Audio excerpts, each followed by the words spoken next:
l'Institut d'administration publique du Québec présente les finalistes du prix Fonction publique. Finalistes: Direction générale de la santé publique, Ministère de la Santé et des Services sociaux, réalisation, gestion de la pandémie de la COVID-19.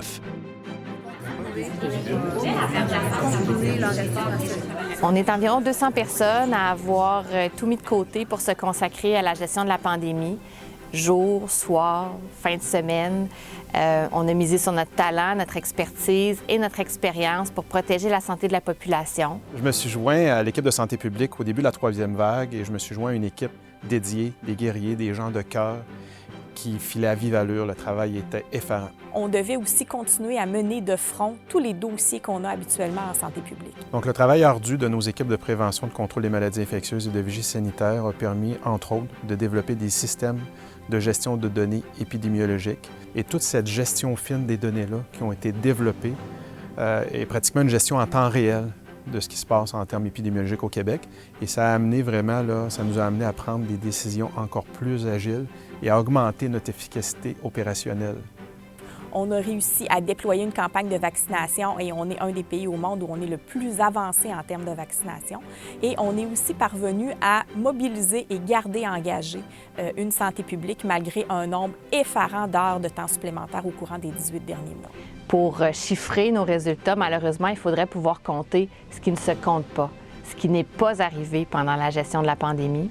Mais on sait qu'on a fait une différence grâce aux efforts qu'on a fournis à chaque jour pour essayer de protéger la santé de la population.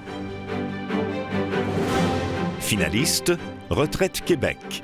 Réalisation, les laboratoires clients.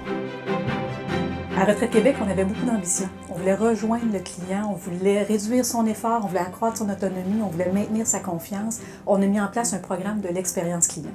Mais ça nous prenait des outils pour être sûr d'agir là où ça compte. Un des meilleurs moyens pour y arriver, c'est les laboratoires clients. Un laboratoire client, ce que c'est une consultation avec nos clients qui peut prendre différentes formes. Un groupe de discussion, un test d'utilisabilité, une entrevue.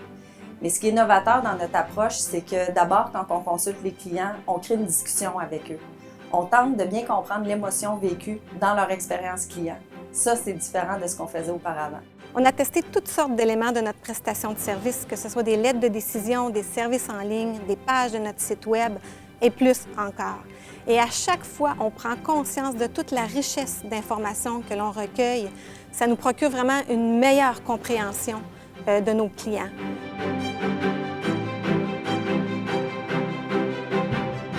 Ne pas présumer ce que le client souhaite, aller voir ce que le client souhaite, lui poser les bonnes questions et s'assurer de poser les bons gestes. On crée des laboratoires clients à 3 moments. Avant un projet, pour orienter les priorités organisationnelles. On en crée pendant les projets pour tester ou valider des hypothèses. Puis enfin, après un projet, on veut aller évaluer l'appréciation des clients qui ont utilisé nos services. Ça fait des petits, parce que plusieurs organismes, plusieurs collègues de ministères et organismes sont venus nous voir, ont vu ce qu'on avait fait, ont vu les résultats et l'ont appliqué dans différentes sphères de leur activité. Finaliste, Ministère de la Justice. Réalisation, Programme de mesures de rechange générale. Le programme de mesures de rechange, c'est vraiment une façon de faire différente, c'est de faire la justice autrement. On veut vraiment privilégier l'approche réparatrice plutôt que punitive. C'est-à-dire que vous pourriez exécuter des mesures de rechange qui pourraient être des mesures de médiation si une victime veut participer au programme, des mesures de réparation auprès de la collectivité ou un dédommagement envers la collectivité. Il est entré dans mon intimité, il a pris des objets qui ont de la valeur à mes yeux. Je ne sais pas si on peut trouver quelque chose qui m'aiderait à me décharger de tout ça. Là.